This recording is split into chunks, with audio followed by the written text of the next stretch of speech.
So have you thought up a jingle for Navy Federal yet? I am really trying. Maybe Reveille. Dun, dun, dun, dun, dun, dun, dun, dun, dun, dun, dun. Have you ever tried to put words to that? Navy Federal when I was in boot camp, I did. Sure, in my head. In fact, TAPS. I don't remember exactly what it was, and there might actually be words for TAPS, but I don't know them. But I would just be thinking like 6 more weeks. Like however much time there was left. 6 more weeks. I finished another day. That's exactly right. Made it through. As long as they don't wake me up in the middle of the night. I've got Firewatch at 2 a.m. Yes. On behalf of Navy Federal Credit Union, the team here at Stacky Benjamins, thanks to everyone keeping us safe in the military. Thank you. Let's do a show, OG. Let's. And say we did. I mean, you're living in your mother's basement writing a blog on finance. Really, you should stay off the computer, son, and get a job. Seriously.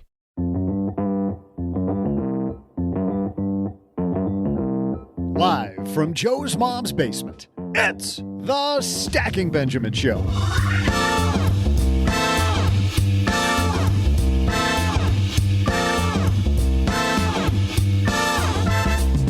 I'm Joe's mom's neighbor, Doug, and hey, we're talking about introverts. Whoa, whoa, whoa. This is a finance podcast. Hold it, Steve. This is supposed to be a family podcast, man. We don't need to talk about those disgusting introverts.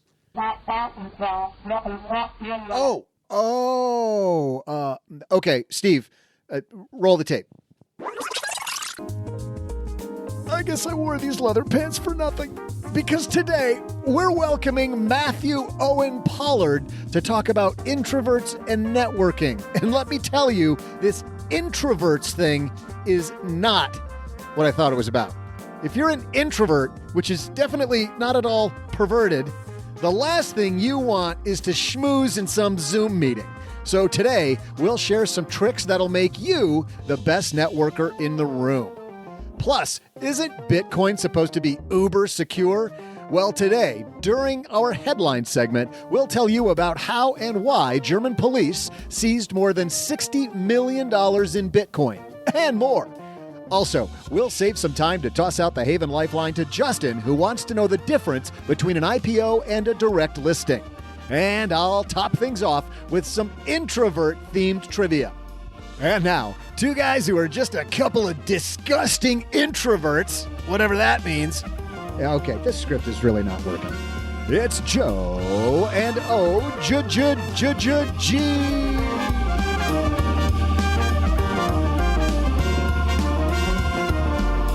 And we're rolling into Monday. What a Monday of an open when you realize it just ain't working. Hey, everybody. Welcome back to the Stacky Benjamin Show. I'm Joe Saul-Sehy, Average Joe Money on Twitter. And across the card table, he's got the coffee, ready to brave another week. It's Mr. OG. It is Arctic here in the basement today. So not only do I have the hot coffee, but I brought a thermos of coffee. Yes, a because blanket. It's what, 42 degrees. And that's warm. Yeah, I mean, that's a warm 42. I mean, this was a day of literally uphill both ways walking to the basement in the snow. Yeah. Yeah. I feel so bad for you with this hugely Arctic Texas weather. I'm thinking about our friend Tyson up in the Arctic Circle. You see his pictures on the Facebook page? No, because it's so dark all the time. None of it comes out. He's like, look, another day. Look, like, a polar bear. Like nighttime. Right over there. Where? You can't see anything. It's dark. Hey, we got a great show today. We got Matthew Owen Pollard here. And if you're somebody that, like me, is an introvert, people are like, you're an introvert? Absolutely. I don't know about Joe that. needs his alone time. But if you're someone who's an introvert, you hate networking stuff, Matthew Owen Pollard's going to help us with all of that. He's a little bit excitable guy. Really gets into what he does. And I can't wait. Having heard him talk before, I'm super excited. We've got some great headlines too, but first. So you're saying with Hilton Honors, I can use points for a free night stay anywhere? Anywhere. What about fancy places like the Canopy in Paris? Yeah, Hilton Honors, baby. Or relaxing sanctuaries like the Conrad in Tulum? Hilton Honors, baby. Ooh, what about the 5-star Waldorf Astoria in the Maldives? Are you going to do this for all 9,000 properties? When you want points that can take you anywhere, anytime, it matters where you stay. Hilton for the stay. Book your spring break now. This episode is brought to you by Indeed. Stop waiting around for the perfect candidate. Instead, use Indeed sponsored jobs to find the right people with the right skills fast. It's a simple way to make sure your listing is the first candidates see. According to Indeed data, sponsored jobs have 4 times more applicants than non-sponsored jobs. So go build your dream team today with Indeed. Get a $75 sponsored job credit at Indeed.com/podcast. Terms and conditions apply. All right, we got Matthew Owen Pollard waiting in the wings. But first, let's get to your headlines. Hello, darlings. And now it's time for your favorite part of the show, our Stacking Benjamin's headlines. Our first headline comes to us from Reuters, written by John O'Donnell. Did you see this one? News out of Germany, OG. German prosecutors confiscated more than 50 million euros, which is $60 million worth of Bitcoin from a fraudster. Uh-oh. I mean, I thought they weren't supposed to be able to find it. I thought it was the whole purpose of Bitcoin. Well, here's the deal. The man was sentenced to jail and has since served his term, maintaining his silence throughout, while police made repeated failed efforts to crack the code to access more than 1,700 Bitcoins because of the fact that he won't give them the password. So you think they're at the police station? They're like, hey, this dude's almost out of jail. Quick, we need to break the passcode. My password. Yes, sir, we need your password. The password that I use. Yes, sir, your password. There's been another breach. Sir. Right, okay. IHATEMYJOB1. I hate my job. 1. Want to get away? Now you can with Did they try that? Would this guy's be IHATEJAIL? Exactly 1 exclamation. So this was always part of the promise of cryptocurrency, right? It is uniquely yours. It can't be hacked. Well, except that the U.S. government just hacked one for $1 billion like a couple of months ago. Okay, it's difficult to hack.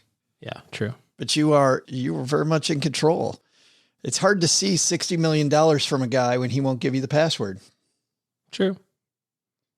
I mean, I wish he wasn't a criminal. That'd make me feel better about Bitcoin. We asked him, but he didn't say.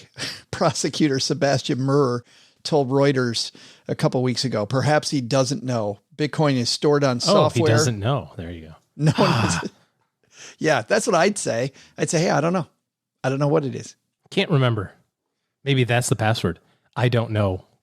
1. That's the joke. Bitcoin stored on software known as a digital wallet, secured through encryption. Passwords used as a decryption key to open the wallet and access the Bitcoin. Password is lost. The user cannot open the wallet. He'd been sentenced to more than 2 years in jail for covertly installing software on other computers to harness their power to mine or make more Bitcoin. It's a little bit of a hacker. How great is that? Show up at work every day. Hey, computers are running slow, Jim. Yeah, let me see what I can do about that, guys. Yeah. Oh, they seem to be running even slower. I don't know. Should probably buy more. but we need to double the size of this fleet of computers. I'm not sure that there is a takeaway with that, OG, over and above Bitcoin doing what it was designed to do. We'll have a bigger takeaway for our second headline, but you know what time it is? It's Monday, OG, which means it is TikTok Monday. And usually we will play some of the dumbest advice we've seen on TikTok. And OG, there's a little bit of dumb advice there. But today we feature a TikTok musical act, Sing It. We're gonna take Dogecoin to the moon, making this crypto mean $1 soon. I'm hoping it's safe, we can assume. Don't actually assume this. We're taking Dogecoin to the moon. You might have studied the economy for 7 years in college, but no one guessed that Bitcoin would be $30,000. So basically anything can happen at this point. 2, 3. We're gonna take Dogecoin to the moon. Dogecoin to the moon. Making this crypto mean $1. I love how she sings. It's safe, we can assume. We actually don't assume that. Finally, some good advice on TikTok. If you've got some TikTok craziness you want to share with us, send it to me, Joe at stackingbenjamins.com. Dogecoin going to the moon, by the way, OG. Allegedly. Exciting news in crypto land. And you're hearing exactly what I'm hearing, that there's a pullback coming. Somebody the other day said there's a pullback coming. I think the answer is what you and I have been saying for a long time. How the hell do you know when there's a pullback coming in crypto? Yeah. And then Elon Musk's announced that he just bought $1.5 billion worth of it, and it goes up 30%. Yeah. So much for your pullback. Yeah, not so much. Our second headline comes to us from money.com, and this is an important headline because you hear these, I'm going to call them schemes, and I think we'll get into this a little bit, but you hear these ideas that people have. You've seen this strategy before. This piece, by the way, is written by Samantha Scharf for Money. YouTube's favorite mortgage strategy is millions of fans. Here's how it actually works. This walks through a concept, OG, called velocity banking. And velocity banking kind of works like this. I'm going to give you the short form today. And then if you want more, just head to our show notes at stackingbenjamins.com, and this piece really walks through it. But you take out a mortgage. Check. And then you take out a home equity loan. Check. You max out the home equity line, home equity line of credit. That's a key point. Max out the home equity line of credit. Build a pool. Put all that money on the mortgage. Oh, oops. And the reason is, where were you a couple years ago? The reason is that when it comes to the way the interest is charged on them, you're playing this arbitrage game between the way interest is charged on your mortgage. It's an amortization table versus the fact that it is based on daily balance in your home equity loan. And then that's not all. If you can do it, max out credit cards and do the same thing. And then very quickly, very, very quickly, pay off the credit cards, pay off that home equity loan, and do it again. And the faster that you can do that, and this piece walks through the math, the faster that you'll pay off your mortgage. Your mortgage will be paid off in lightning speed when compared to if you just 30-year or 15-year it. What happens if along the way you take your HELOC money, build a pool, buy a car, and send your kid to college? Well, it's funny you say that because Samantha in this piece says exactly what I think you and I think about this. Oh, gee, this is a great strategy. There's nothing wrong with the math on this strategy. The problem is... Assuming that the math is right. I didn't do it. Did you do the math? Yes, I have done the math. And I've seen the math done several times. So I believe the math. Maybe the math is wrong. Somebody wants to write to us and tell me the math is wrong. But here's the point. It's not about the math. Samantha says it works great until it doesn't. And what she means by that is exactly what you said. The second something comes up, you now have a maxed out HELOC, which if you keep that long term. Yeah, that sucks. The way it is, it's ugly. You got maxed out credit cards. If you can't do the quick revolving thing for a long period of time, it stinks. And that, by the way, and this brings up another strategy that we hear about all the time called infinite banking, which also, by the way, great math, using whole life insurance. And if everything goes great, it's your interest rate on your cash reserve is always fantastic. You have money when you need it. Not going to walk through infinite banking, but the same thing. It works until your cash flow dries up, OG. And the next thing you know, you're losing your insurance. You've got this big problem on your hands. Now, what happens if you do all the things that she said, and instead of putting it, your HELOC and you're maxing out your credit cards, you instead put it on Dogecoin? Well, then you're going to the moon. I mean, then forget the whole strategy. You just make one payment to the mortgage to pay it off like day after tomorrow. Here's what you do. You put $37 in Dogecoin, pay off your $500,000 house 2 days later. Speaking of crypto, I did see an article that a guy I follow on Twitter sent out. It was referencing him. He had bought a piece of property in Lake Tahoe. He's a tech entrepreneur and had gazillions of dollars. And it was one of the first Bitcoin transactions for such a large purchase. So he had purchased this place in Lake Tahoe for about $1.5 million, but he used Bitcoin, and it was like 500 Bitcoin. I saw this. And he's like, yeah, so that thing cost me $30 million in today's dollars. And then the next tweet, he goes, actually, I figured it out wrong. It was $130 million. Was it really? Yeah. But that could be said for any investment. When you spend cash today, you're betting on the future, right? I mean, you're mortgaging the future. So what now? Obviously, you could say that for Tesla. If you spent, that was the thing that came out with Tesla. If you would have bought a new Tesla in 2012, it's $70,000. Instead of investing money in Tesla, $70,000, you'd have $7 million today, or a 7-year-old car, 8-year-old car. But even more conservative investing. I mean, just a regular S&P 500 index fund is taking money that you could spend today and hopefully creating a lot more money for the future. Or buy lake houses in, Lake Tahoe. It's beautiful. I bet that's appreciated too, though. I mean, it isn't appreciated that fast. It didn't go to zero. You're right. Right. God's not making any more land. Am I right? We hear, I want to get back to these strategies though, OG, that we hear these strategies all the time. And the math is not the problem with the strategy. It's that life happens. Yeah.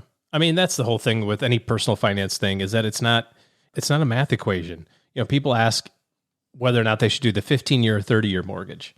And I say, well, it just depends. Do you want the house paid off in 15 years or do you want it paid off in 30? And they say, well, no. Like, should I do the 30 and invest for 15? I go, let me tell you something. 22 years, I have dealt with every form and fashion of every scheme possible for every money-making, saving thing that's ever existed. I've seen it all. I have never, ever seen somebody who took the 30-year mortgage, figured out the 15-year payment, put the 15-year payment into their brokerage account, and then the 15-year mark. I totally have. I used to do this. Paid it off. I used to do this with my clients all the time. Sure, but that was back in the whatevers when interest rates were really high. I'm talking about today. I've never seen it, because you get to the point where your brokerage account is worth $350,000 and your house is you mean pay it off? I thought you meant the strategy. No. I'm saying take the 30, invest for 15, and then in 15 write a check for $500,000. I have never seen that either. Why? The math says because you get to $500,000 in your account and you're like, I'm not taking this out. That's stupid, because that $500,000 is pulling down $50,000 a year of appreciation. Why would I do that? So it's got to be what's important to you, because the math doesn't say get a 30-year mortgage. The math says go get a 600-year mortgage. If the bank will let you. They were doing 50-year mortgages at one point. I think they kind of backed off of those, but the math says to do that. So if you want to be debt free, or if you want to have your house paid off, or if you say, hey, like in our family, we did a 15-year because I think the rates are great, and I also don't like paying the bank, but it also times out really nicely to when my daughter goes to college, because I'm like, oh, perfect. A, she'll be super smart, so she's probably going to get a full ride somewhere. Sure. And B, then I don't have a mortgage payment. I'm rich, yo. Yeah. That's the plan. Done. So that's how it worked for us. But the math doesn't say to do the 15. Math says to do 30 or 50 or whatever. The math also says go get a 0% credit card, for the next 2-year balance transfer and put all that crap in your brokerage account on margin. But you don't do that because it's stupid. And it doesn't always work out that way because of the human nature of it, the emotional aspect of it. That 0% stuff is or at least low interest rate credit card stuff, big part of this velocity banking. It is interesting, and it's not about the math. I've had people in the past say, well, punch holes in the math. I can't punch holes in the math. It's not about the math. It's that something's going to change. And when something changes, you go, oh, I can't afford to do this anymore. Oh boy. In just a second, OG and I will have our takeaways from today's headlines. But I think a big takeaway, OG, if you're somebody that's been watching the financial markets at all lately, you must be thinking, probably should get in this. I probably should do a little investing, and maybe not in a Vegas way, maybe invest much more for your long-term goals. And as you know, managing your money has typically been complicated, time-consuming, just another reason to bite your nails. But for 500,000 investors who have accounts with M1 Finance, investing smarter, more automated, and easier than ever. Do yourself a favor this year. Check out M1. This finance super app's designed to be personalized for your needs, and their automation tools make it simpler to reach your financial goals. With M1, you can invest how you want with access to fractional shares and unmatched automation, all for free. You can borrow against your investments at super low rates, just 2 to 3.5%. So you can do your velocity banking, just little sarcasm there, and use this flexible line of credit for anything like investing more in your portfolio, refinancing other loans, or funding large projects. M1 ties it together in a free digital account so you could have more flexibility and smoother money movements. Just keep in mind, borrowing involves higher risks and rates may vary. Visit m1finance.com/SB to sign up and you'll get $30 to invest because you're a stacker. Again, visit m1finance.com/SB to sign up and get $30 to invest. Terms and conditions apply. I think our takeaways, number one is if you get busted by the German cops, OG, don't give up the password. Duh. Second, if you want to be a hit on social media, make a song about Dogecoin. But then I think the real takeaway is it's not always about math, right? Not always about math. More often than not, it ends up being about behavior.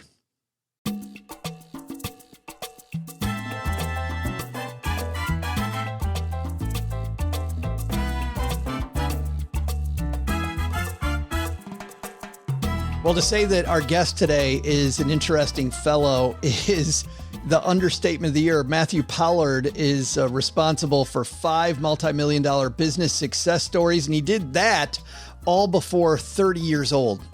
Overachiever. Dork. He's got a heck of a story, and we'll ask him a little bit about his story today. Forbes calls him the real deal. Global Gurus list him as a top 30 sales professional.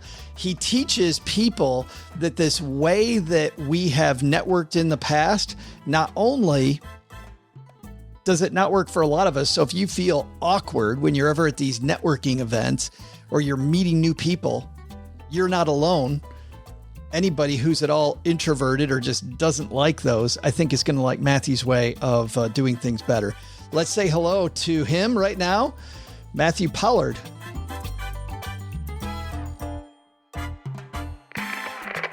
And on My Dad Shortwave Radio, it's our new friend, Matthew Pollard. How are you, man? I'm doing terrific, mate. I'm so happy to be on your show. Well, I'm happy that you could be here with us. It's funny because a lot of people in my audience don't know this. I'm a guy who, as a young professional, learned to go to the networking meetings that you talk about at the beginning of your book, right? Learn how to control my heartbeat a little bit, learn how to speak on stage. But I'm definitely an introvert. So when I heard about your book, I thought, oh my, finally somebody who can make this easy. So it's personal for me having you on, but I know for you this is personal because you moved halfway around the world. Tell me that story. Well, look, I'm glad it's personal for you, and I'm glad you're talking about that. You know, when I first brought out my first book, The Introverts Edge, which focused on selling, it was like no sales trainer, no sales influencer anywhere wanted to admit that they were introverted. And it was like it was a dirty word, like the introverts are those people under a bridge, like don't talk to me. And that's just, it's just not what introversion is. I mean, introversion is just where you draw your energy from. And, you know, we were talking just before the show, Zig Ziglar, the most well-known sales trainer in the world, was an introvert. Ivan Meisner, the founder of BNI, was an introvert. Now, for people that don't know BNI, it's the world's largest networking group, 10,000 membership groups across the globe. If an introvert can start that, I think every introvert listening probably has a chance. Though I have to say, when I moved from Australia to the US, I mean, I was terrified. I mean, I'd had a good network in Australia because I'd been responsible for 5 multi-million-dollar success stories, but I'd awkwardly fostered this network. And then when I moved to the US, the only person I knew was my now wife, and she was more introverted than I was, and she just moved to Austin herself. So here we are knowing nobody, and literally had to go through the process of learning to network, which is terrible. I mean, my first experience was walking down in the apartment complex that we were renting at the time, and I got chatting with this person that I hoped would one day be a friend. He asked me what I did, and I said, oh, I'm a sales trainer. And he looked at me like I was one step above a scam artist because he'd had a bad experience in the past. And I'm like, well, wait, now I'm trying to explain why I'm different. Like what? I'm wearing magic ruby slippers. And I'm like, all right, I'm never going to do that again. I'm never going to say sales. So I'll say, oh, I'm a marketing specialist. So I went to a networking event and said, oh, I'm a marketing specialist. And people would say, oh, I need marketing. How much do you cost? And what? Now I'm talking about price. I mean, this was horrible. And I looked at other people in the networking room and I saw how they did it. It was like they'd walk up. Do you want to buy from me? No. What about you? What about you? I'm not doing that. But everyone else is hiding in a corner, having shallow conversations going, oh, I'm not here to really talk in detail about what I do. They just walked out with stacks of business cards that they never contacted. And I was like, you know what? I have to find a different way because networking doesn't work that way. That's why people walk out thinking it's a waste of time. The truth is it does work and introverts can be amazing at it. They're just doing it wrong. This all resonated with me because I went to BNI meetings early in my career as a financial planner. And you go through this at the beginning of your book, Matthew, talking about just how damn uncomfortable it is for everybody. You gave your slimy sales pitch. I gave my slimy sales pitch. We think we don't need each other. And so one of us has to excuse ourselves to go get something to drink or go to the bathroom just to get the hell out of there. And the other person standing there says, oh, thank God. Like it's a nightmare for what? What'd you say? 70% of the people? Well, I would say 95% of the people. I mean, even the people that we look at going, wow, they're doing it well. I wish I could be more like those people. They're the transactional people that are literally running around the room trying to get people to buy. I mean, I don't want to be one of those people. I think that the hurdle we all face is that's how we see networking. And I think the biggest problem for introverts especially is we cause that. It's like a self-fulfilling prophecy. Like we start off thinking, okay, I just lost my job. I need to get a job. I need to go networking. Or the pipeline's looking a little bit thin. I've just lost a client. Especially during COVID. Okay, I now need to figure out a way to network.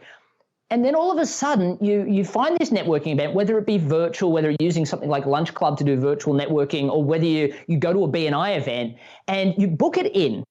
And then you try to do your best to forget all about it, because the last thing you want to do is think about that horrible event you've got to go to. So you blast it from your mind until you get that 30-minute reminder saying you've got to get in the car and you've got to go. And then you're horrified.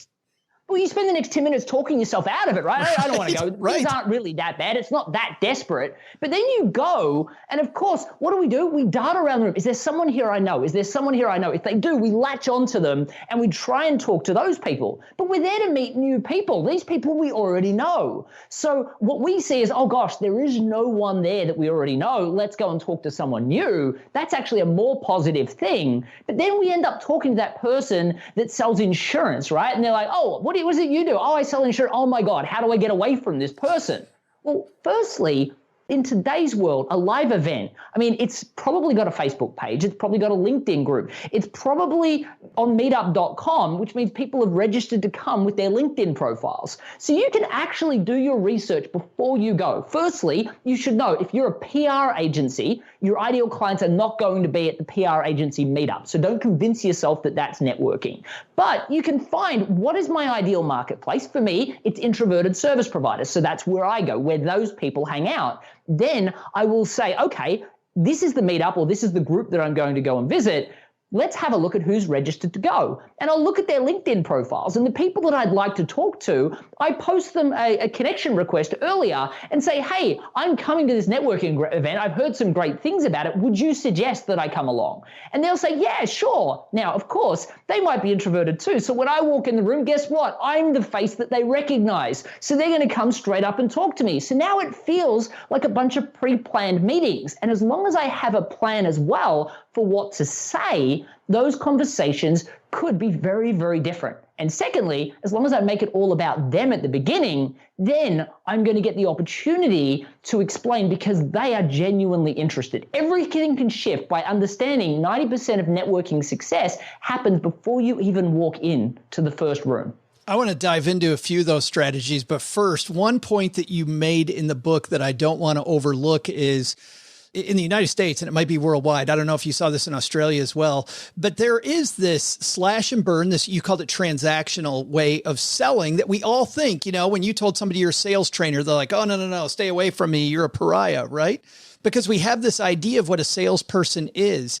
And you talk about the history of that, which I think is important for people to know. Like, this is because of the way that cities grew. Can you go through the history of why we have such transactional sales ideas? Yeah, firstly, and by the way, this transactional sales is also not great. And the thing that I love is that we're starting to get back to the way that it should be. But I mean, if we think about sales, what happened is back in the days, we all lived in country towns. If I was going to sell to my local neighbor, Joe, or the guy down the street, Joe, I've got to be really careful that my product delivers, and I've got to make sure I sell it the right way, because I'm going to walk past Joe every morning on the way to work. Like, there is no way I'm going to do anything wrong. Well, what happened is as we bought out mass manufacturing and all of a sudden this company was producing more stock than they could sell to their local community, then they started to hire these people called traveling salespeople. And traveling salespeople would go into a city and would blast through the town. And in truth, they'd say whatever they needed to get the deal because they're not going to be there tomorrow. Yeah. So it was always based on how can I strike up a conversation more effectively and how can I get out quickly. And, the fact that the product works is a bonus, but not really a necessity as long as the commissions are high. Now, my belief is that is still better if you've got a really great salesperson that doesn't use bulldog techniques and hard closing. I still think someone with a great sales system would perform better even in that situation. But it wasn't seen as a necessity to train someone that way. But what happened is that then led to all of these transactional salespeople, which kind of has that used car feel salesperson to it. But then we did it with networking. We all moved into these big cities and we went, I need to get a new job. I need to sell somebody my product or my wares. And I mean, let's face it, I could be in New York City, Melbourne, Australia, and I could speak to someone, sell them a product, deliver the product, and never see them again. So that transactional network sales approach applied to networking as well. The thing I love about where we are today is you can't get away from anyone these days, right? If I come on and I'm a pitch fest on this podcast interview, Joe is going to be connected with me on LinkedIn, and he's probably going to write me a bad review. Or he's not going, next time I talk to someone, they're going to go, oh, you're connected with Joe. I'll check in with Joe to see if he was a good guest. Well, no, Joe said no, so I'm not going to have him on my show either. These days, we're actually getting back more to those little country towns where everyone knows each other. So what I love to see is the soul is actually coming back into sales and networking. But truthfully, it actually worked better with a soul anyway. The problem is the way people viewed it was wrong. And that's why people hated it in the first place and felt that they had to use more manipulative, coercive ideologies to sell, which to me, I don't want to do. And to be honest, my backstory, I went from struggling to sell, having no business being in sales, to being the number one salesperson in the company by teaching myself a sales system, watching YouTube videos, after being one of the most introverted people on the planet, scared of my own shadow. If I can do that, not using a single bulldog technique and hard close, you can absolutely do it in the networking room. Well, and this is what I like best though, Matthew, is that not only is it better for the customer and for the relationship, for you, it's a hell of a lot more fun and you can sleep better at night. I had a bunch of crappy sales jobs in college, and I think a lot of us have, right? Had a lot of those. And when you transform to much more of actually, let's get into it. You say four things at the beginning of your book. You say that being strategic, being prepared, practicing, and knowing how to cultivate deeper relationships with just a few of exactly the right people is what we want to do. And if we break those apart, maybe give us just a tip on each of these. Let's talk about that first part, Matthew, being strategic. Where do we start with our strategy of really doing this right? Well, firstly, we have to understand that we can't define ourselves by a functional skill. So what I see a lot of people do when they go into networking rooms is somebody will say, oh, what is it you do? And we respond with our functional skill. I'm a business coach. I'm a marketing specialist. I'm an accountant. Or in the example we gave in the past, I'm an insurance person, right? Now, anytime we hear that, what happens is our brain is programmed to put somebody in a box and disqualify them or decide that we want them, which is why we always have I've already got an accountant, I don't need that, or, oh, you're a sales trainer, you're a scam artist, I don't want you kind of perspective. The goal is to not be seen as a commodity, to not be defined by one of those boxes. So because we were so hard on insurance salespeople before, let's use that as an example. I had an insurance person that came to me and he said, Matt, I love selling insurance. He said, but anytime I go to a networking event, they just look at me and they're like, oh my God, scam artist, he's trying to sell me stuff. It's like their eyes scream and they're trying to get to the bathroom or the bar as quickly as possible. He's like, what can I do to change that up? And I said, well, let's go back to what drove you to be passionate about insurance. And he said, well, I just like to help people. And I said, all right, well, sure you do, but do you like to help people that make $50,000 a year or $250,000? And he went, well, $250,000. I said, why? He said, well, the people that make $250,000, I can sell them more stuff. And I'm like, no, you can't really go to a customer and say, you know what? I really love working with you because you're going to get me my Bentley. So let's try and come up with something different. What about somebody that runs, that studied hard, got into Harvard, got that C-level executive job, and now they employ, they manage a bunch of people that make $250,000 a year, or that person that maybe didn't even go to university but started their own business, now they employ a bunch of people and they make about $250,000 a year. He said, well, obviously the small business owner. I said, why obviously? I mean, the guy hustled to get into Harvard, to get into that career.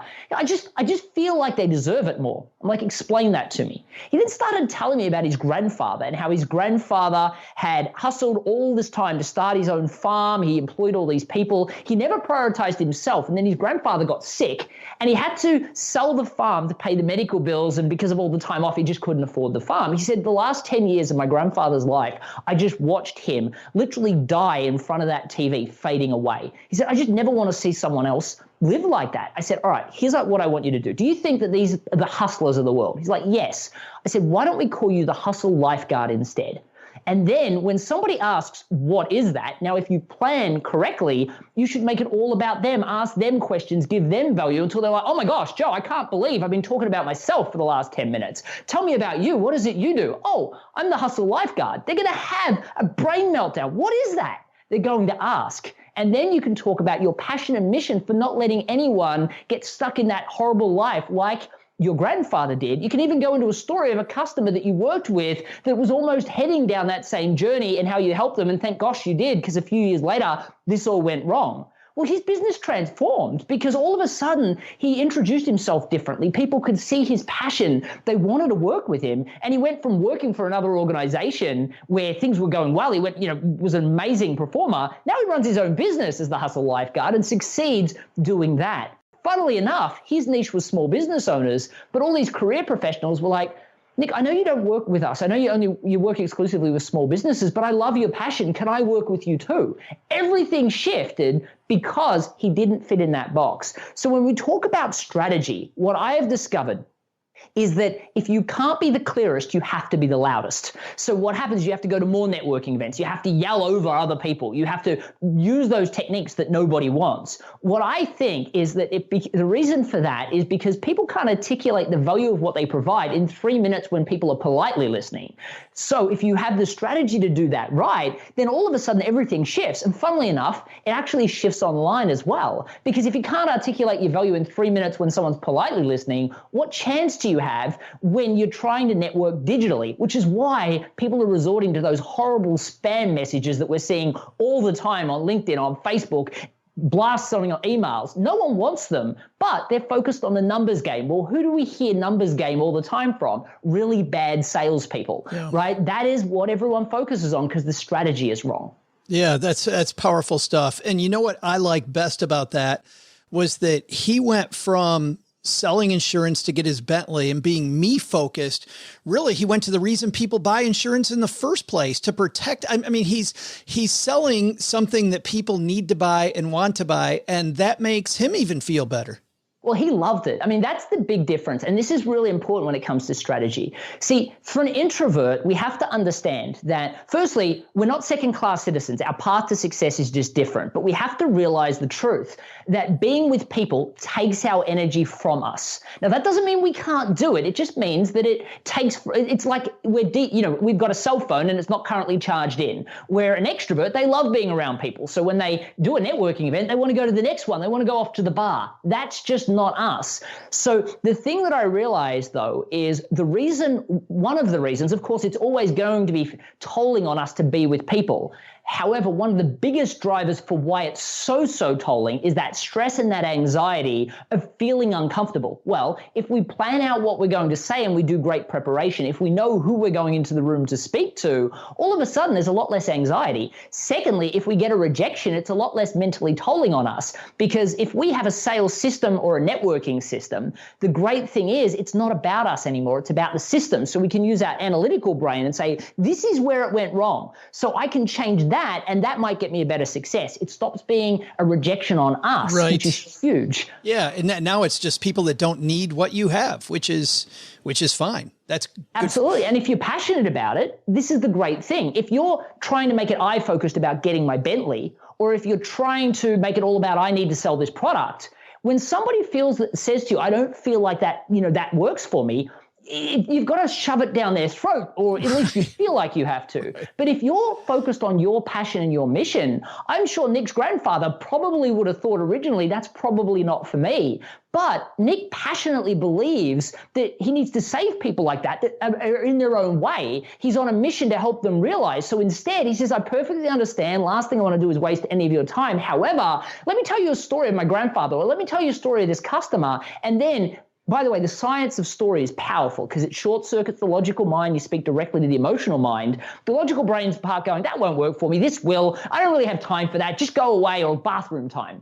The emotional brain just listens and goes, story time. And it listens to everything and hears the moral. Like, oh, your grandfather was like that. And if he didn't make this decision, his life would have been much worse off. People also remember up to 22 times more information when embedded into a story. And here's the critical one. It activates the reticular activating system of the brain. So when I tell a story, what happens is your brain and my brain and all the listeners listening, when they heard Nick's story, our brains all synchronize. It creates artificial rapport, which allows me to leverage into real rapport. So again, if you're planning as an introvert especially, instead of being stuck in your head worried about what to say, if you already have a story and you've already asked great questions, all your brain is using is their ability to actively listen and empathize to attach that story to them and their unique situation. That's why we are superpower networkers, as long as we're doing it correctly. There was this very good mystery novelist who would write about the Navajo Indian tribe, Tony Hillerman. And Tony Hillerman's main protagonist, his name was Joe Leaphorn. And I think about what you're talking about, Matthew, and he always had what he called his I share something rule. He would go into a bank teller. He's trying to figure out stuff that he's not allowed to know. He would share something about him. And because he would share a story about him, the bank teller then was more likely to open up about them. I think Tony Robbins says there's a few things that are truths. That as I hear you talk about this, I just think about this truth of storytelling, how we're just built for it and how passion is. I want to ask you one more thing, though, on a whole different topic, which is preparation, which is the next piece that you have. And you mentioned that for an introvert being prepared, and by the way, that makes me feel really good when you say that. I think there's nothing, and you know this better than I do, there's nothing an introvert likes better than preparation, right? I feel much more comfortable. I feel in my game. I don't have to be Joe light up the room guy. I can be Joe prepared guy. But you also know better than I do that if you tell an introvert to prepare, they will never go do anything. They'll just spend all day preparing. So what do we do specifically to prepare for these networking opportunities that we have so that we actually get something done? Absolutely. So, I mean, by the way, most people don't know this. Bill Murray is actually an introvert. And I remember watching this movie, Groundhog Day, and you'd watch him. I mean, he's so dynamic, but you'd watch him. What he would do is every day, to him, most of the day went exactly the same. For everyone else, it felt organic. For him, he was going through the motions because he had well rehearsed from all the days before it. But they got to a point where it became too rehearsed, and it became, and it had diminishing returns. So for the average introvert that's listening, what you've got to realize is you set yourself some rules. What I would suggest is that the first thing you need to do is go through and plan how you introduce yourself, which is what I call a unified message. I call myself the rapid growth guy. Nick called himself the hustle lifeguard. Other people call themselves the narrative strategist, the China success coach, which triggers the conversation. You need to know what script to use. And yes, I use the word script, but by the way, all actors use scripts too. And by the way, don't they seem really authentic and organic? Scripting, if you sound robotic, it's just lack of practice. The people that are reading off sheets, that's why they sound robotic. You need to embody it. And the great thing is, you're not trying to pretend like you're a character from the 1950s. Right. You're just trying to portray the best version of yourself. So if you plan that and allocate time to writing out what you plan to say, writing out your stories, then all of a sudden you'll start to feel more comfortable. So you need to allocate, and I don't talk about taking months of work. I would suggest you can do all of this within several weeks. I would block out some time to work out exactly what to say. And, my publisher hates me when I say this. You don't need to buy my book. You can get the framework from theintrovertsedge.com/networking in the first chapter. Now, when you do that, if you plan 2 to 3 hours of writing out what you're going to say, then the next thing you want to do is spend a couple of hours, and literally a couple of hours, just practicing it. And what will happen, I call it punishing your brain, is whenever you go off script, I can't remember what to say. No, you start again and you go through it again. Then once you get to the point where you can recite it clearly, then ask your wife or your husband to play devil's advocate and be the hard customer so that you can speak to them, you can talk to them, and I don't know if that'll work for me, and they try and change the subject and they talk about things. That will allow you to have practice, and they'll give you the opportunity to learn all those little subtle things that happen in a networking event. But then cut the cord, go to a networking event. So here's the rule I will give you. Book a networking event for 2 to 3 weeks from now, virtual or live, depending on which country you're living in, because my Australian friends can go off to networking events now because COVID doesn't exist there. So wherever you are, either book a virtual or a real life networking event for 3 weeks' time. Then schedule, reverse engineer it. Our analytical brains are great at that. Reverse engineer it. Allocate, call it 3 hours with a family member or a friend over the course of 2 sittings. Ideally an hour, because that'll exhaust you, and then 2 hours because you'll be a lot better at it the second time. Then before that, make sure you've got some practice time. Again, I would suggest 3 hours for that. And then reverse engineer 3 hours worth of preparation and getting that set. Now, you may want to read my book or someone else's book on networking because I'm not the only one giving you a system. The truth is there are multiple systems out there, but pick one mentor because networking sales is not like mixed martial arts. It's not better if you have multiple systems. It gets confusing. Keep it simple and make sure you go through the motions of practicing, pull the cord and get out to that event. I wish you knew what you're talking about. I wish you had some. I'm kidding. Yeah, me too, mate. I mean, I wish I wrote a book on networking or something like that, right? If only you had a book on this. The book is called The Introvert's Edge to Networking. I'm assuming people get it everywhere, Matthew. Yeah, and for me, I mean, because most people don't, if you don't know this from my backstory, I had a reading speed of a 6th grader in late high school. So for me, the reason I flocked to YouTube was because books just wouldn't work for me. So I know it's funny that I now have a book. I work with an amazing ghostwriter and, that was really, really helpful. But what I can tell you is it's available on audiobook as well. It's, of course, on Kindle and things like that. But the audiobook does amazingly well, and especially because I write my books like novels. So I want you to, let's face it, learning how to sell, learning how to network can feel a little bit confrontational for an introvert. So instead, I write mine like novels. I want you to laugh out loud with the characters. They're all real people in the book, but I want you to enjoy it, the stories and the people, and just happen to learn sales or networking throughout the process. I got to tell you, to your point, man, the stories in the book are so powerful. Charlene, just right at the beginning of the book, who wants to be a gardener, like starting with somebody who is the least salesy person of all, a gardener, and her story is, just powerful stuff. Oh, and she was in her 60s as well. I mean, she won multiple small business awards after that transformation, but she thought she was never going to succeed. And one of the things I love about her is in one of our video interviews she did recently, she said this: it's never too late to live your dreams. I love the fact that introverts that believe that they just can never be exceptional at anything actually find out they can be exceptional at anything they put their mind to. They just have to bring our way this artificial wall that they've built for themselves. It doesn't actually exist. It's funny because really people couch this in networking and selling, which is often affiliated with networking. But I immediately, when I dug into that story, thought about this older friend of mine who's in her 60s. Sadly, her husband died, and she 2 or 3 years ago, he died, and now she feels like dating again, but she's an introvert. And I immediately thought of your book because I thought you get back out on the dating scene and you go into these rooms of people. It's so helpful. I just tore through it. So thanks for spending some time with us talking about being an introvert and about networking. I super appreciate it. It was my absolute pleasure. And I really hope that this message helps so many of your listeners.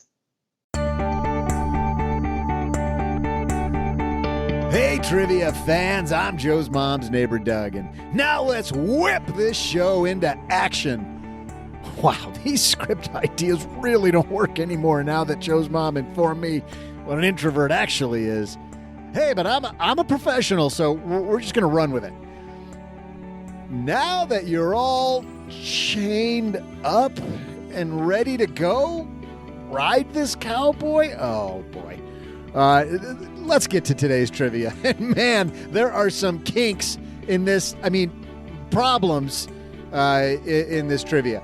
Since today's show is all about apparently introverts, which not at all perverts, introverts, how many people out of the average group of 10 people is an introvert? Actually, that question would have been better the other way. Anyway, how many people out of 10 are an introvert? I'll be back with your answer faster than you can let loose and get wild. Okay, this is really not working anymore. If you're an active duty service member, veteran, DoD civilian, or military family member like I am, you can join Navy Federal. That means if you've served in any branch of the military, it doesn't have to be the Navy like my dad. Could be the Army, the Marine Corps, like my brother-in-law, Eric, and this dude sitting across the table from me, Mr. OG. What's up? Our friend, Lacey Langford, another podcaster in the Air Force or the Coast Guard. You can join Navy Federal Credit Union. On average, Navy Federal members earn and save $361 more per year. You could pay no fees, get low rates and rate discounts, plus earn cash back and grow your savings. Navy Federal puts members first by helping them save money, make money, and enjoy peace of mind and security through personalized around-the-clock service. Plus, now's a great time to join. Have a large credit card balance after the holidays? Let Navy Federal Credit Union help you rebalance your priorities. Make a plan to do away with high-interest credit card debt and transfer your balance to a Navy Federal credit card. With a low intro APR and no balance transfer fees, you can pick the right card to help you take back control. Visit NavyFederal.org. Navy Federal Credit Union. Our members are the mission. Insured by NCUA, dollar value of Navy Federal's 2019 member giveback study, 5.99 to 18% variable APRs based on product type and creditworthiness, up to $1 cash advance transaction fee at non-Navy Federal ATMs.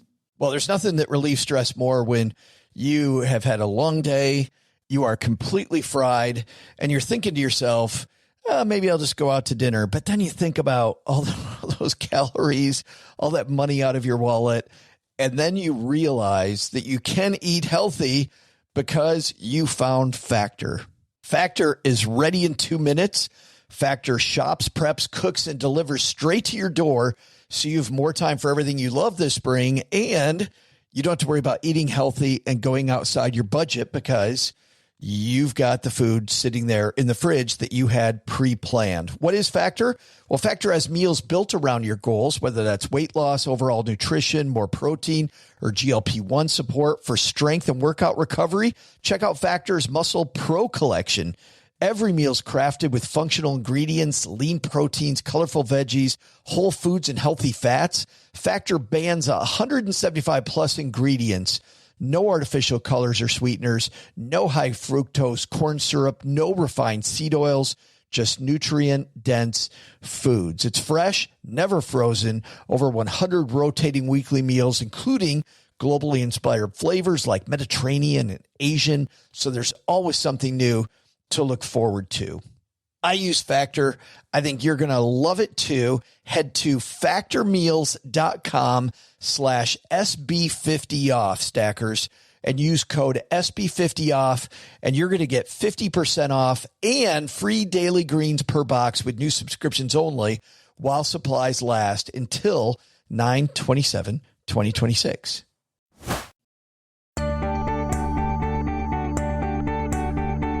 Hey, stackers, since I should probably throw out this script, I'm just going to say the opposite of everything written, and that should work, right?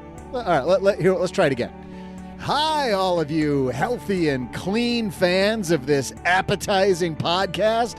I'm your guide to the virginist. Is that a word? Yeah.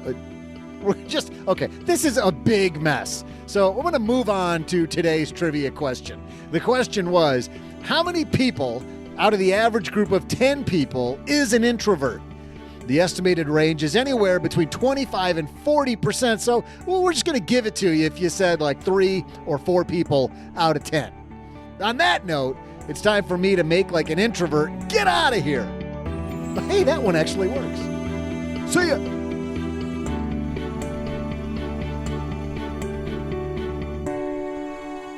Big thanks to Matthew Pollard for stopping by. Man, that guy brings it, huh? In a introverted kind of way, sure. And I love that approach, not just for introverts, because as you know, OG, that relationship, quote, selling, relationships, way more fun than just transactional business. I think for most people. I agree. Yep. Yeah. Get to know somebody, bring your best self. I remember when we talked to Maury Taherapur about negotiating, lots of negotiating styles. And she's like, be authentic, be your best self. And people tend to want to give you a better deal if you're very much yourself. You don't have to be the beat them down kind of person. I think this is synergistic.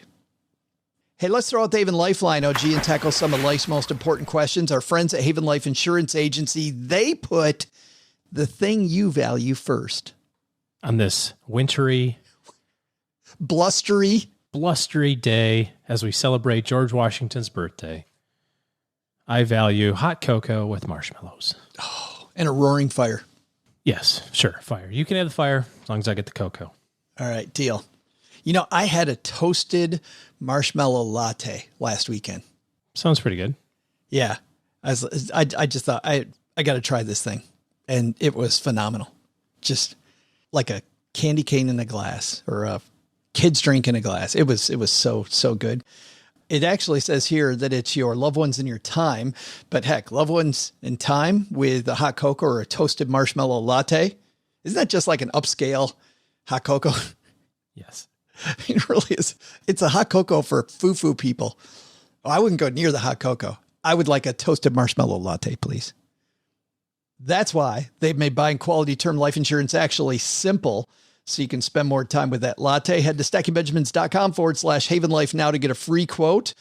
Their application is way simpler than the ones that I had clients go through back when I was a financial planner.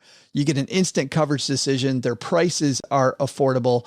Get on with your life, get great coverage. It was good to see. I just saw a list of top 5 innovating companies in life insurance and saw Haven Life there, which was awesome. Something that we already know.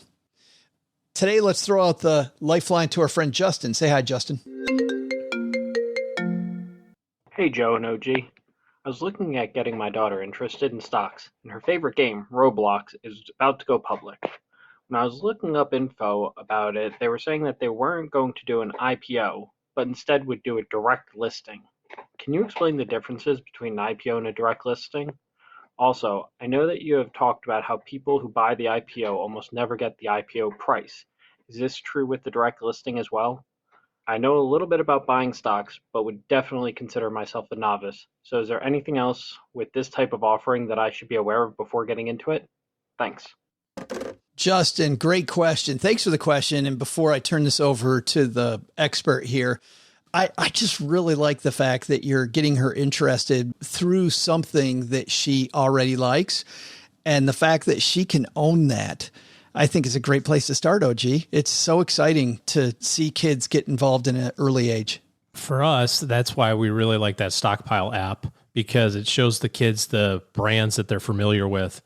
It shows Xbox instead of Microsoft. Everybody knows that Microsoft and Xbox, whatever, but the kids see Pop-Tarts, not Kellogg's. And they go, oh, I eat Pop-Tarts and I play Xbox or I play Roblox and, that sort of thing. So I think that when you can tie the brand and the things that they already do business with, they can see those things in their lives and go, I own part of that. That kind of helps the creation of those synapses, start figuring out that ownership is good. Yeah, I truly think that the indexes can come later. And I know that we've had people call in and people say, I just buy indexes for my kids. I want to teach them that diversification. That is fine too. It just, for me, this seems like a great way to teach your kids about ownership. So direct listing versus IPO, OG. Well, so firstly, an IPO is when a private company, they work with an investment banking firm. The investment banking firm creates a whole bunch of shares, right? They create the company. They do a whole big campaign on why the company is going to be awesome, and the investment banking firm gets a whole bunch of revenue out of it. They're also obligated to buy a certain number of shares and distribute it to their clients to kind of create the market for this initially. And you're right, it's very difficult to get an IPO if you are on a brokerage platform like Fidelity or Schwab or TD Ameritrade. There's a link usually that says something about the upcoming IPOs, and you can apply to get them. And you have to say, hey, I don't know what the price is going to be. I think it's going to IPO between 20 and 40, but I'm, I want to commit to 1,000 shares or whatever. And maybe you'll get filled or maybe you won't, who knows? But but it is very difficult to get the IPO price. And you're certainly not getting an IPO if you're coming to the table going, I'm in for a share. I want it for my daughter. That stuff is reserved for people that are cutting $1 million checks, or firms that are going to do that.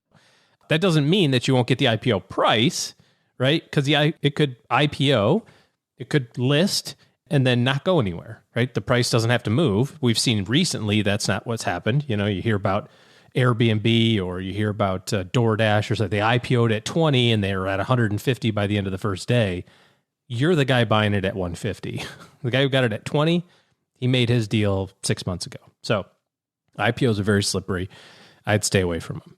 A direct listing is very similar. And a direct listing is, instead of involving all the investment bankers and creating all new stuff for the company and all that sort of stuff, they just put the thing that they have already established, because there's already shares of the organization that already exist through private equity firms or through the founders of the company or whatever. They've created the shares. They just list those directly. They don't create new ones. They just go, and now we all can sell this stuff. And so people seem to like that because it's, kind of cuts out the banker. It's a little bit of the, a little bit more democratization, a little rage against the machine type of stuff. Like, I can do it myself. I don't have to do it. It might be who knows? I've never had an experience in listing a company IPO or direct listing, so I don't know what's better for the shareholders. But it's ostensibly the same thing. Eventually, on the secondary market, you'll be able to buy and sell. The secondary market being the stock market, you can buy and sell shares of Roblox like you would any other stock. And if you want to go buy a couple shares for your daughter because that's what she plays, do it. I'll tell you a funny story. What I'm hearing, though, before you get to your story, what I'm hearing is, for Justin's purposes, there's no difference. IPO, direct listing. Correct. Not materially different to what he's trying to do. I wouldn't do it on the day that it lists. I would let the dust settle a little bit and then decide. Wait till it hits, goes up 4 times, then buy it. Then buy it, right, exactly at the peak. You'll teach your daughter a very, very, very strong lesson. And this is what happens when you day trade. My kids, we let them buy whatever they want. And the first tranche of this included things like Kellogg's, Pop-Tarts. But for my one son, his game at the time was Clash of Clans, which is a game that you played on your iPad. And I'm not sure what the name of the company is. It's starts with a T, but let's just say they're not a high flyer. The rest of his portfolio rounded out with things like Amazon and Apple and Tesla and whatever. But yeah, so now he looks at it, he goes, Dad, why did you let me buy Clash of Clans? It's such a terrible game now. I said, hey, that's the lesson you learned, right? So it's okay for them to fail. That's my point. It's okay for them to fail spectacularly, because they're going to fail with $50, and that's perfectly fine to do. And that could be your lesson too, right? Yeah, fail big with $50 so that you get to college and on your own, you don't make the $1,000 mistake. Right. You let your kids buy all their own stuff. Why are your kids' investments all in weed stock? Why they own so many of those? So what Reddit told them to do, I guess. I don't know. Thanks for the question, Justin. That's horrible. If you've got a question for us, it would be funny if your 7-year-old owned like cigarette companies. He's like Budweiser, Anheuser-Busch, right? Gambling. Yeah. All that stuff. Hey, Dad, my DraftKings is up huge. StackingBenjamins.com/voicemail will get you to the Haven Lifeline. And we're going to send Justin a t-shirt for being brave. And congratulations again, Justin. And by the way, you know what? Let's send Justin 2. Let's send one for him and that young investor and his family. How about that, OG? Okay. Start his daughter on the right path of Stacking Benjamins. All right. That's going to do it for today. Lots of people to thank. We'll let Doug handle most of this.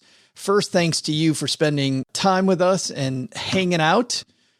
We appreciate the fact that you spend time hanging out with us. If you'd like to hang out more, head to our Facebook group, The Basement, stackingbenjamins.com/basement will get you the link to our Facebook group. By the way, last Monday, we talked to Mark Randolph about things that will never work. Remember so Mark, for those of you that missed that episode, is the co-founder of Netflix. And he was told that the name Netflix, of all things, wouldn't work. wasn't going to do it. So we asked our friends in the basement what they had been told wouldn't work. And we got some great answers, OG. Did you write this show? What's that? I said, did you write this show? Things that wouldn't work? Yeah. Yeah. Things we were told, really? A lightweight show about money?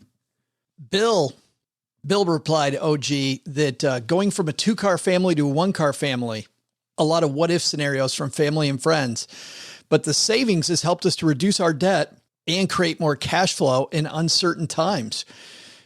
I could imagine being on the family side of that. You sure you want to go to 1 car?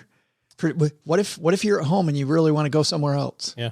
I'm right in the middle of that. I'm trying to decide what to do next for ours because I don't go anywhere. So I'm trying to push for an electric scooter. You know, I bought Cheryl one of those for her birthday and an electric bike, and you can pretty much bought her a rad cargo bike, and so she can carry her stuff on the back. It's bright orange. She loves it. You can definitely see her coming from a mile away. The bell helps. Da-ding, da-ding, da-ding, da-ding. She can ride it like a motorcycle on the way to work. Doesn't have to pedal at all. Doesn't get sweaty, and then can pedal on the way home with some assist. That thing moves, by the way, 25 miles an hour. Yeah. The motor takes you up to 20, but getting it up to 25, not hard beyond that. Pretty easy. But I like that. And when it's warm, she drives it every day. Sadly, we've had 4 of those days so far that she's been able to do it. But we get into spring, she's excited That'll be about fine soon, yeah. Do it even more. My brother-in-law on here says Bitcoin, because I remember a discussion he and I had early on when he was all excited about Bitcoin. Kevin says moving to Mexico and becoming permanent residents. I think we're going to do a show on that, OG, about the dangers of being expats in the future. But those are the type of things that you can just hear your relatives going, man, you're crazy. Yeah. But think about how many people it's worked for. Leah says working from home is a lawyer. Her family, especially her mom, thought she was crazy because she wasn't going to work for a big law firm. She wanted to work from home for a small law firm, and now she started her own. And mom didn't think she could do it, working from home. I think that really is an age thing, isn't it? Because I don't think anybody who's, 35 or younger working from home, especially now post-COVID. Now that everybody works from home. Yeah, everybody's working. It's a whole different thing now. Charnay says, I grew up in South Africa, and when I was 10, a well-meaning friend's mom told me I'd never be able to attend my dream school in America, and it'd be better to give up and not be disappointed. How many times have you had a well-meaning relative tell you that? Just don't try because you'll be disappointed. Yeah. Well, I mean, in my family, I have 18 cousins, and there's 2 of us who are entrepreneurs. We do have some comments, he and I, about that. Like, how did we end up being the only smart ones out of the deal? Isn't that funny? Not saying that if you're not an entrepreneur, you're not smart, but yeah, you know, right. You know. Well, I do like, who is that real estate guy? Grant Cardone.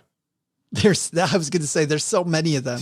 Who's that real estate guru? You know, one of the 18 that try to get on our show every 4 hours. Well, if Grant Cardone tried to get you on our show, you'd take him. You'd take Grant Cardone just for entertainment. Actually, we could have Grant Cardone on the show. Grant Cardone would come on the show. Because you're like a big Grant Cardone fanboy. I'm a 10X dude. You're a fanboy. Yes.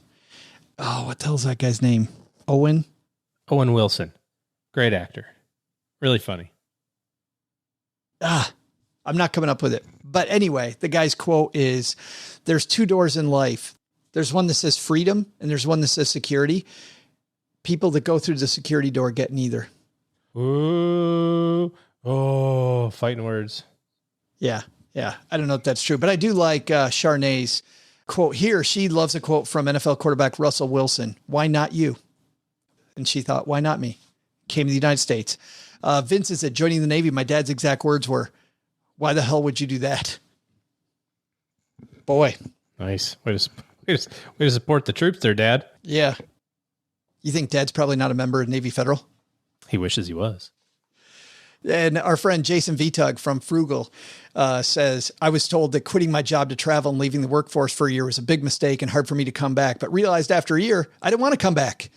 I think that's what it takes. OG, jump, Burn the bridges. Burn the boats. Yeah. Not bridges. Keep the bridges open, but the boats you can burn.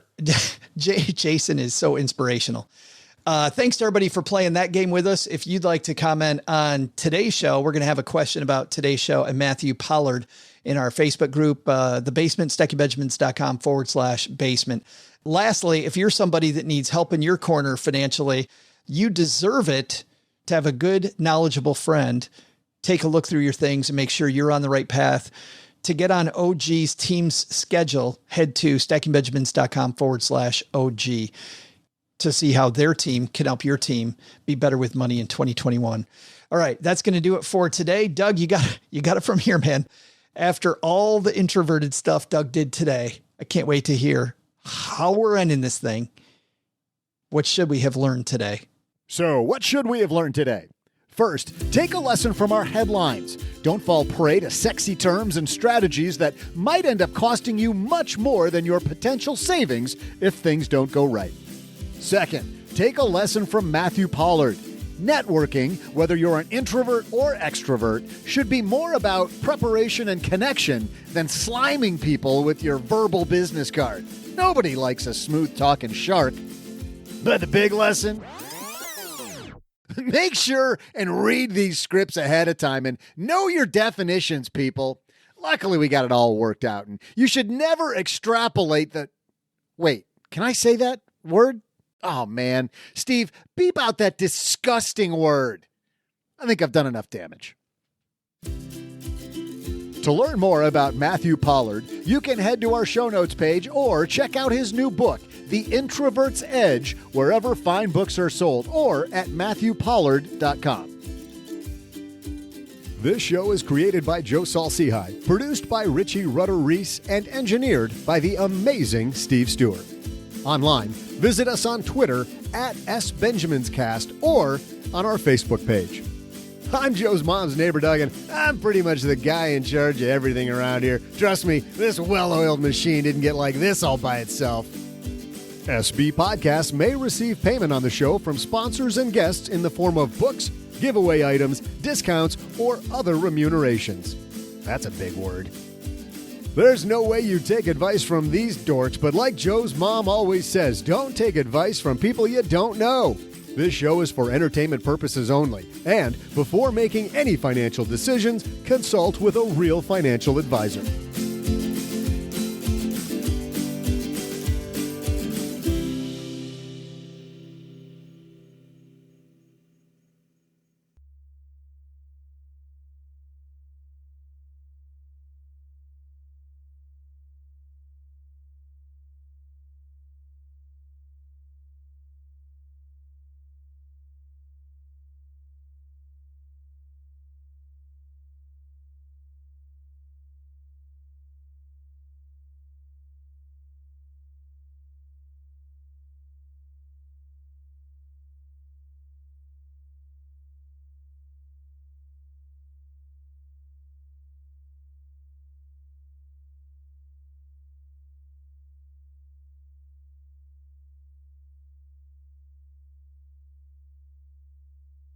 Many of you may not know that we are part of the Westwood One network of shows. And part of the reason, OG, I wanted to be affiliated with Westwood One is because, like you, I'm a big sports fan, listen to sports a lot on Westwood One with my dad. And while most of us watch the Super Bowl on TV, the action in many years is on Westwood One, where Kevin Harlan calls the games. If you've never heard Kevin Harlan call football games, he may be, OG, if not my favorite announcer. Well, he definitely isn't my favorite because I know who my favorite is, but he's definitely in the top three.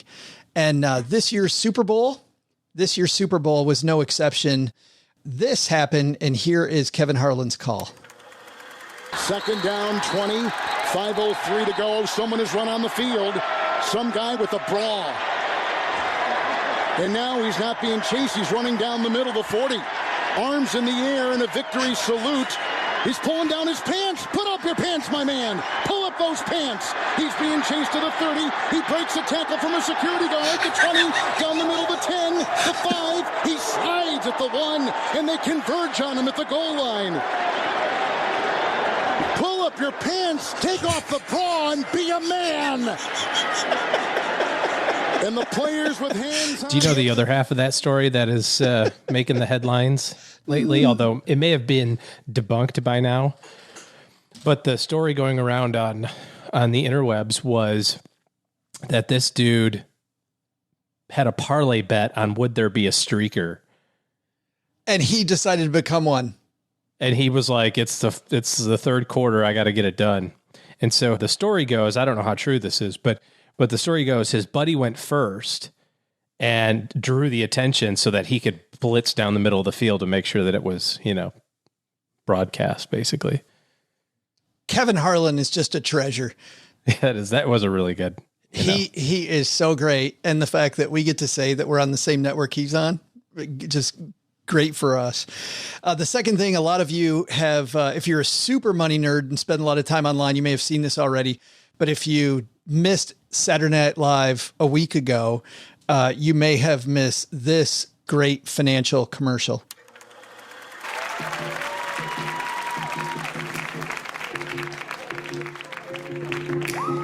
Are you bored? Looking for something to spice up your life? Oh, yeah.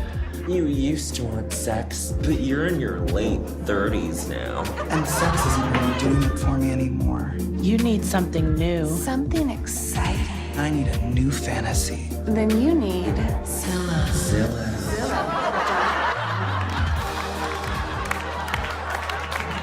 Real estate is your sex now, and our listings are just standing by, waiting for you to browse them. An updated colonial with mature landscaping. Unleash your passions. I want to flip that. Satisfy your every fantasy. I'd never live in North Carolina, but if I did, I could buy a big, gross mansion. So what are you waiting for? Pick up your phone now. Open the app and tell us what you really want. Browse by yourself or go wild and invite your partner. The guest house has its own little kitchen.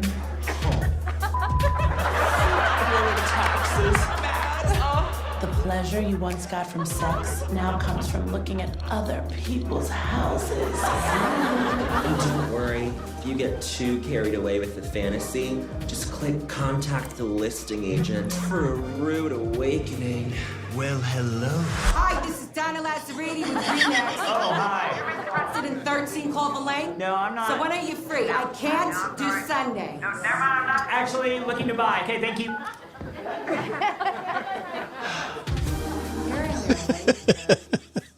I think they nailed it. They're not wrong. I mean, I do find myself on Zillow going, I would never live in South Carolina, but if I did, I would totally be on this lake. I know. This is my kind of lake in South Carolina. I would totally live in. I would live in Charleston in a heartbeat. No, the one I was looking at was in the interior. So just this wonderful hill country area. So the next time, OG, that you're lonely and it's late at night, just open up Zillow.